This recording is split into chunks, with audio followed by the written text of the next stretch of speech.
You're joining us live on the BBC. We're counting down the hours until Scotland face Haiti in their 2026 World Cup opener. This is the stadium in Boston where the Scottish national team will return to the tournament for the first time in 28 years. We'll be speaking to Tartan Army fans across the world who are eager to watch their team in the World Cup. Former Scotland international Kevin McDonald will be giving his analysis. We've been sent a special message from the Scotland women's captain. Hi guys, it's Caroline Weir. I just want to wish you a massive good luck. It's so exciting that you guys are at a World Cup. We can't wait to support you and follow you through this journey. What an amazing run it's been, and best of luck. Enjoy every moment. We'll also be keeping an eye on the rest of Group C as Brazil take on Morocco. Mark Edwards will give us all the details. That's right, Laura, and it's the tastiest of ties to tuck into. The five-time winners, Brazil, taking on the reigning AFCON champions, Morocco. We'll bring you all the latest on that head-to-head. It is looking warm tonight for the players. We'll be having a look at the conditions that they can expect.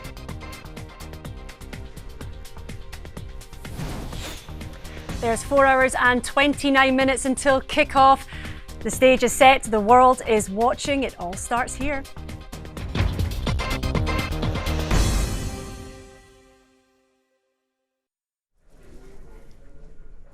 Welcome as we count down to a huge match in the 2026 Men's World Cup. Scotland take on Haiti in their opening Group C match. In 4 hours and 29 minutes time, I am joined by the former Scotland international Kevin McDonald. Kevin, thank you very much for joining us. So we've been talking a little bit about what we can expect from this Scotland side in this huge game against Haiti. I want to talk a little bit about how Steve Clarke has changed the mentality of this squad.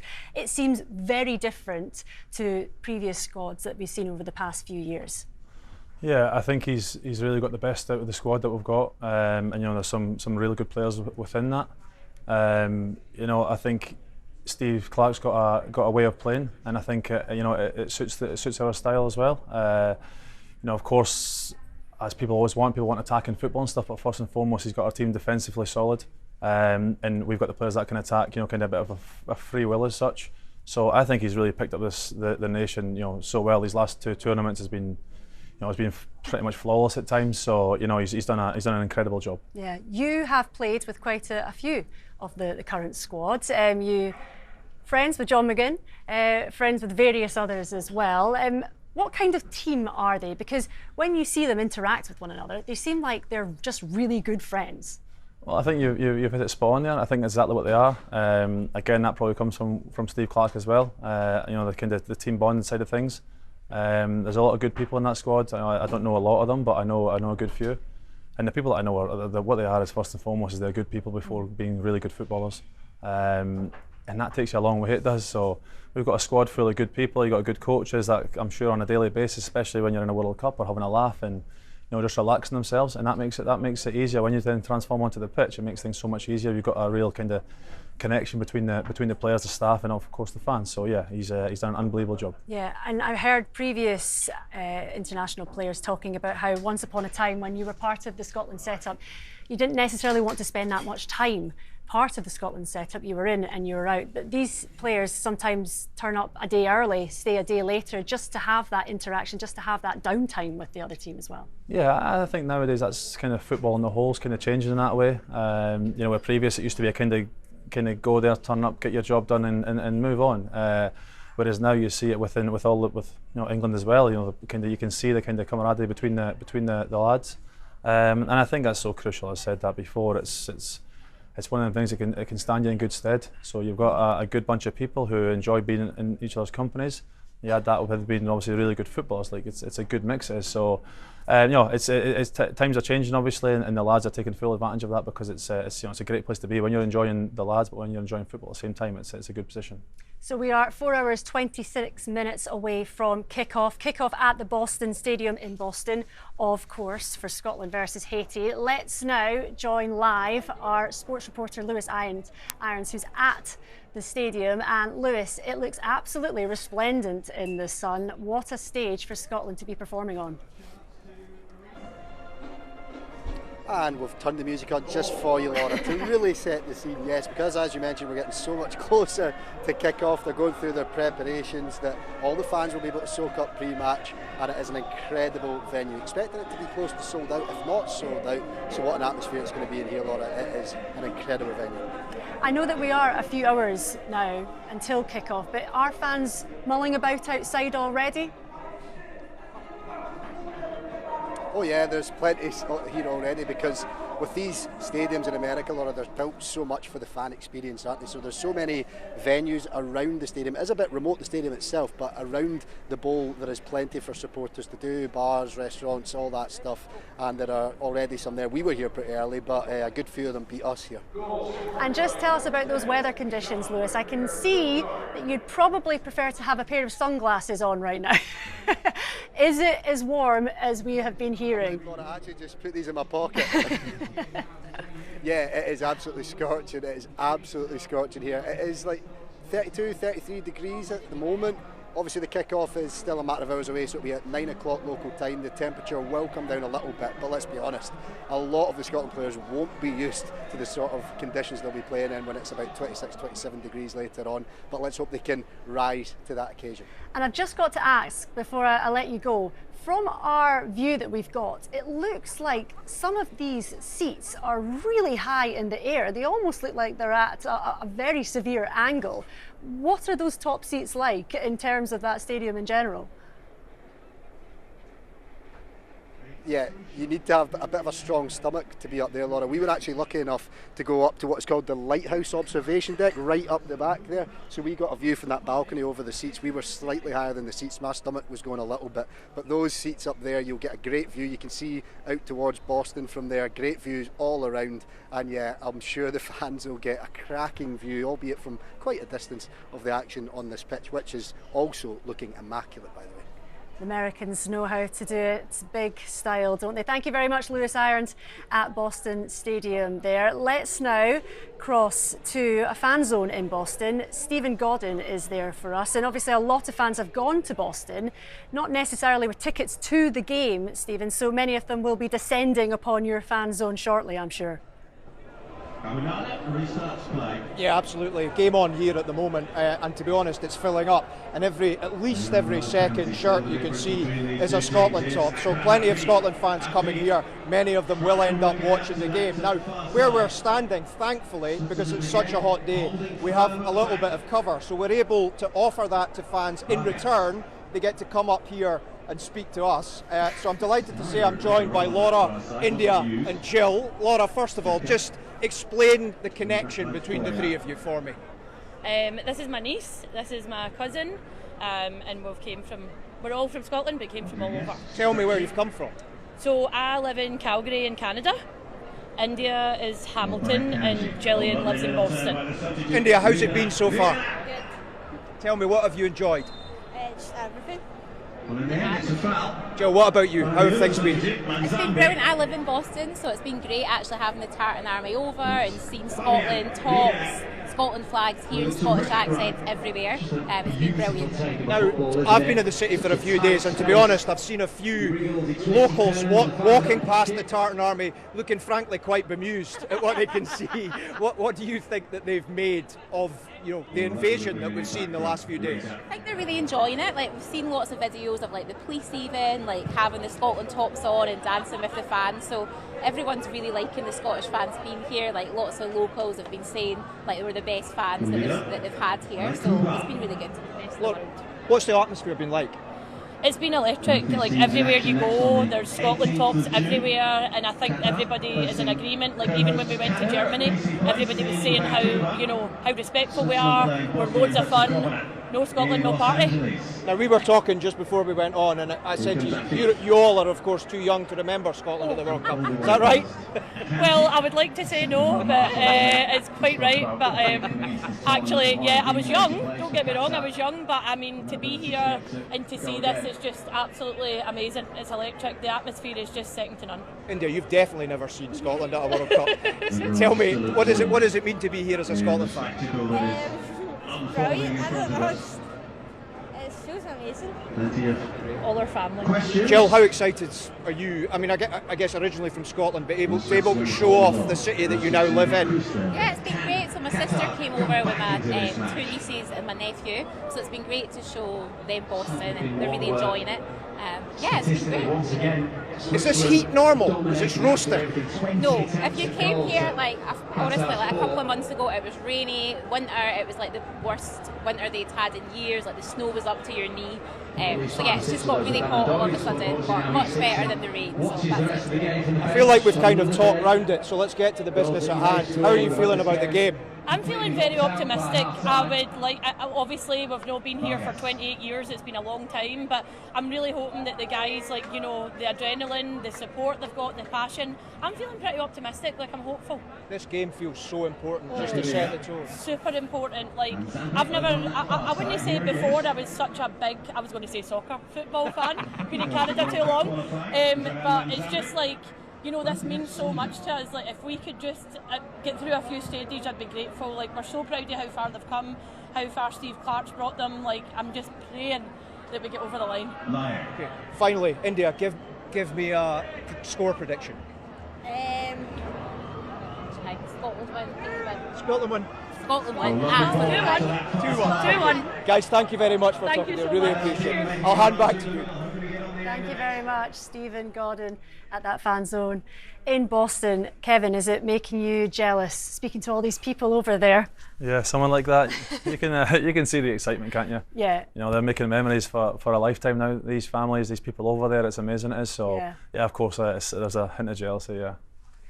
We'll walk over here just now. In terms of what you think is going to be the game plan for this squad, we don't know the lineups yet. We're not expected to get them for a number of hours, given that we've got quite a wee while until kick-off. But in terms of how you think they might line up, there'll be a lot of conversations about whether or not they should stick with that 4-4-2 that they had in their warm-up games, which seemed to be fairly successful. Yeah, and Steve Clark doesn't really like too much change, so again, I think he's probably going to go for a 4-4-2 this first game especially. I'm sure he'll sense it as a big opportunity. No disrespect to Haiti at all, but it's our best chance of winning. So I think he'll go with a 4-4-2. He'll put out as strong a team as he possibly can, and rightly so.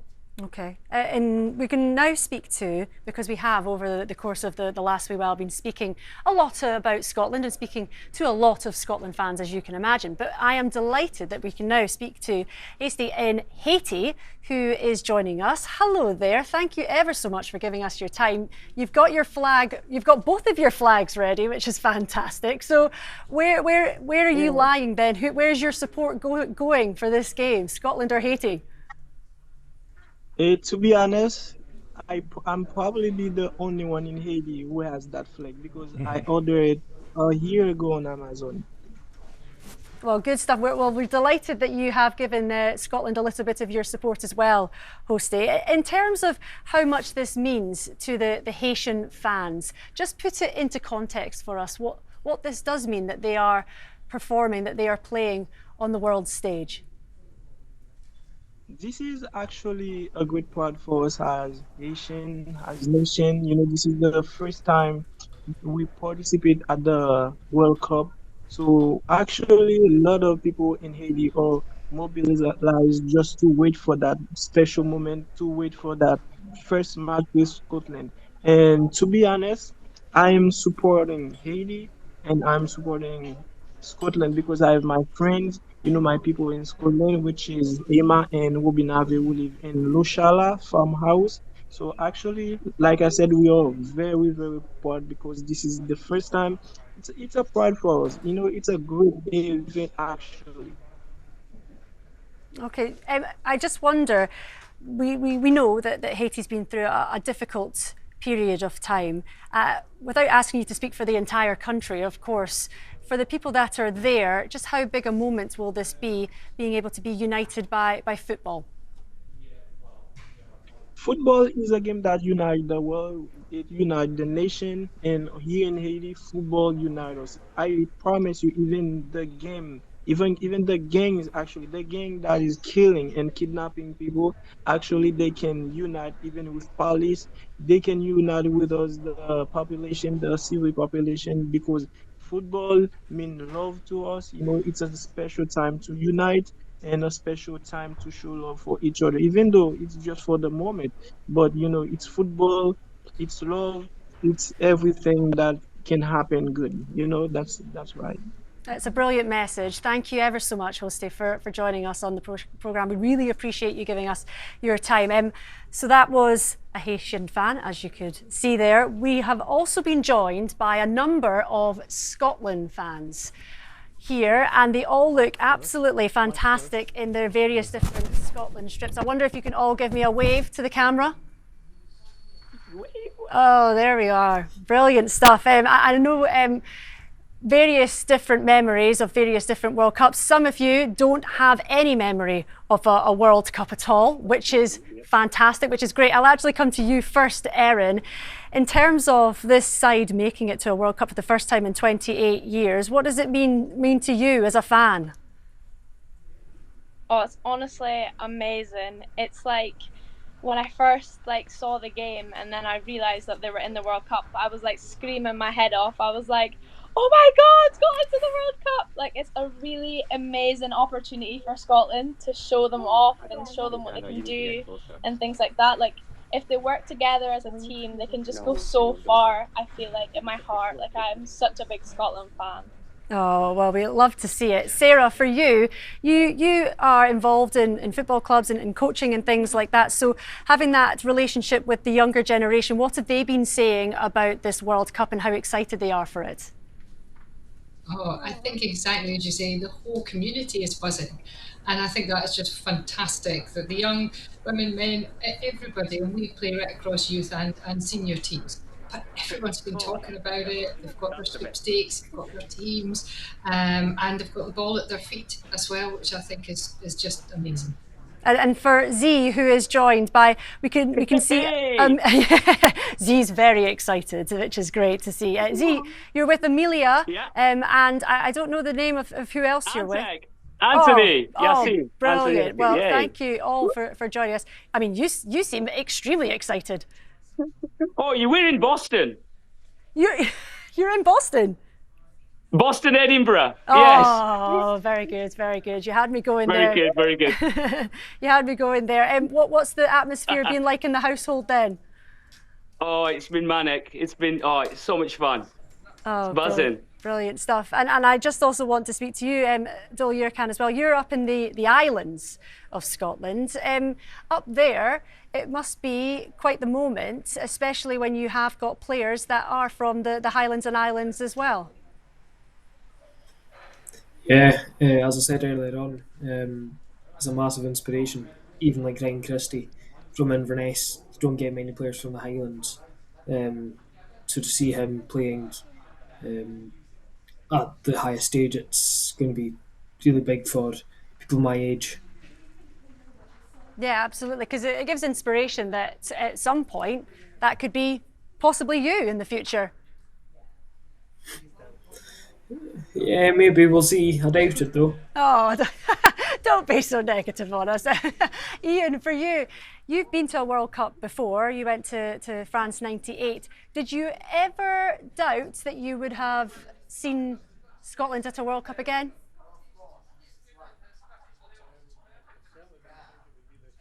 Oh, we're having a little bit of an issue with. Oh, can we hear you, Ian? I hope so. Oh yeah, we can hear you now. Go for it. Yeah. Yeah. I was saying. I mean, I certainly didn't think it would be as long as it's been between World Cups. I think somebody else who was interviewed earlier said the same thing. They didn't go to one because they thought it would just be the norm. So it's unbelievable to think that it's actually almost 3 decades, and to see the excitement and the enthusiasm on younger faces, people who've never had the experience that Kevin and I have had actually being at the World Cup. It's just brilliant for them, and let's hope Scotland do us proud. Angela, for you, is this the biggest Scottish football moment that you've ever witnessed? Yes, definitely. And the atmosphere has just been absolutely fantastic across Glasgow. So yeah. What will you be doing to enjoy the match later on? You've got a few hours yet to get yourself ready. Yep, so we're going to our friends in the next couple of hours to celebrate it, hopefully. Yeah, and there'll be quite a lot of us there. Well, I hope you all have a fantastic time. Thank you ever so much for speaking to us, and hopefully we can all match the excitement levels of Z and the family later on. Thank you very much. We'll speak to you again shortly. I now want to speak to our weather presenter, Thomas Schaffernacker. We know it's going to be hot, but just how difficult is it going to be for the players out there? Yeah, well, even right now as we speak, it's about 30 degrees Celsius. So, it's coming towards the evening over there. It's a really hot day, strong sunshine. By kick-off time around 9 o'clock, we'll still be hovering around 25 Celsius. The winds are light. Humidity's not spectacularly high, but it's noticeable. It's certainly not something that the Scotland players will be used to back home, that's for sure. Yeah, and of course, because of that humidity and heat, they are getting a few more breaks, water breaks. Yeah, that's every 20 odd minutes, isn't it? Yeah, I mean, we absolutely need that. I mean, even with humidities of around about 50% or so, which is exactly what it's going to be around about 9 o'clock, you need those breaks. 25 degrees is something that we don't often get during the daytime, in Scotland, so let alone at 9 o'clock in the evening. And you know what, even throughout the whole game, they're only going to drop by about a couple of degrees. So towards the end, depending how long obviously it goes on for, but the lowest we'll get is probably about 23 degrees Celsius. So really sticky, very warm game. Yeah, and they are playing Morocco and Brazil next. So two teams again that know how to play in the heat. Yeah. Is it going to get any cooler for Scotland over the next few days? You know what, the next few days looks like the temperatures might dip away by a couple of degrees or so. It's not a huge amount, but then again, there might be a bit of rain. But I would say that by that time, of course, we tend to acclimatise ourselves to the conditions. So maybe they'll be a little bit more used to it. Yeah. We are seeing some live pictures of Boston right now, and it looks very sunny. What I am noticing, and I don't know if it's because they're not allowed out there or not, but are they all staying in the shade? Is that why there's no one in that sunny area? Yeah, well, I mentioned it earlier on. The sun is just so strong over there. We think of the United States as getting the strongest sunshine, I don't know, Florida or something like that. But Boston, which is way in the northeast of the US, is actually at the same height as the Mediterranean here in Europe. Yeah. And imagine how strong the sun's there. So I'm not surprised. And especially when you are probably in the party atmosphere, wanting to sit out for long periods of time. You're wanting to sit and have a beverage or two outside, or three, perhaps three. You said that, not me. Yeah. But in terms of enjoying yourself, they are out and about. It's not like they're inside in those sheltered areas. Yeah. Thomas, I wonder, in general, the World Cup, the weather has been an interesting topic. We're talking a lot about the heat and humidity for this game, but there has been very different weather conditions across the different matches. Yeah, of course. I mean, it's a massive area, massive continent. All the matches are spread in different areas, so you're going to get different weather conditions. And storms have certainly been something that we've been talking about a lot, and they're really cautious about these storms. So whenever one starts to develop, so meteorologists are keeping a really close eye on the conditions around. As soon as one starts to develop within about 8 miles of the grounds, they actually have to clear the match, and that's when we get the disruptions even before the storm arrives. Okay, well, thank you very much, Thomas Schaffernacker there. We have been getting some good luck messages from some well-known faces. Good luck. The whole nation is behind you. We'll be cheering you on. You're going to do a magnificent job. You're a great team. Win the games. Use your wee feet and kick the balls in the net. Scored 4 goals in the last 2 games. Just keep doing that. You have courage in your hearts and magic in your feet, and you're going to be great. The whole team, the whole squad, just being there and being part of it is what matters. I cannot wait to see you walk out on the pitch and do us absolutely proud. Let's do this. The best wishes of everyone in Scotland to our national team for a really successful World Cup. We're all behind you. The whole country is behind you. Come on, Scotland! He's a goal at least, got it? There you go. Some famous faces there, including the First Minister John Swinney, Lorraine Kelly, a legend of television, Grado, very well known in Scotland as a wrestler and presenter in case you are not familiar, and of course Sam Heughan, who's a star of Outlander. You are currently looking at scenes of a Boston fan zone filling up nicely. I think most of them staying in the shade as it is just now. There is still 4 hours and 6 minutes until kick-off. I'm sure many of them will be wanting to get as close to that screen as soon as possible, but maybe not spending too much time out in the sun. So it's been 28 years since Scotland last kicked a ball at a Men's World Cup. On that occasion, back in 1998, Scotland drew with Norway, lost to Brazil and Morocco as they limped out at that group stage. In a rather strange twist of fate, Scotland will again face Brazil and Morocco in the group stage this year, but tonight, Haiti is the new face on their agenda. All eyes will turn to that match at 2 a.m. British summertime. It will be taking place at the Boston Stadium. Roughly about 65,000 spectators fitting into that one, and everyone is enjoying a warm welcome in Boston. We've seen pictures of many of the statues there with the traffic cones on their heads, which is a little bit of a tradition there. In Scotland, putting traffic cones on top of the statues. We've been hearing plenty of that. They have been enjoying themselves out there. But we are counting down to Scotland versus Haiti. If you're just joining us, we will be waiting for that.